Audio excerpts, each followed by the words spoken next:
Salam sejahtera dan welcome back to my channel. Penjaja warga asing sering berniaga di kaki lima di sekitar Jalan Kuala Lumpur.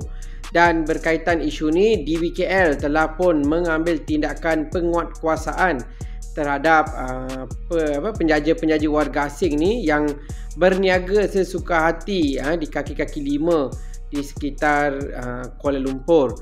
Okey, dalam satu kenyataan media yang dikeluarkan oleh Dewan Bandaraya Kuala Lumpur, DBKL telah melaksanakan operasi ke atas penjaja warga asing yang menjalankan perniagaan tanpa lesen di sekitar Jalan Lebuh Pudu, Jalan Tun Tan Siu Lin, Jalan Petaling dan Jalan Sultan Kuala Lumpur.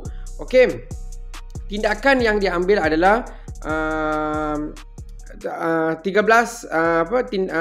sitaan telah dilakukan terhadap penjaja warga asing berkaitan yang menjalankan aktiviti perniagaan tanpa lesen. Okey, dan kesemua barangan-barangan yang dirampas telah pun disita, dihantar ke stor sitaan Jalan Lombong untuk tindakan seterusnya lah. Okey, bila kita tengok gambar-gambar yang dikeluarkan dalam kenyataan media DBKL, antara warga asing yang didapati meniaga adalah ada yang meniaga buah, ada yang meniaga sirih. Sirih paling banyak lah meniaga sirih.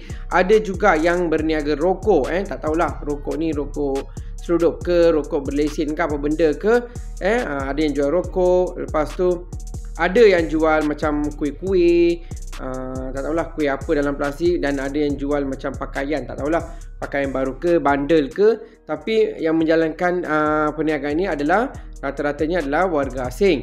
Okey, dan ada juga yang macam buat satu tempat letak jual sirih di tepi jalan untuk menjual sirih itulah. Jadi dan saya percayalah benda-benda ni mostly dijual kepada warga negara mereka sendiri. Sebab kalau kita tengok yang jenis makan sirih ni pun daripada kalangan mereka juga yang banyak lah.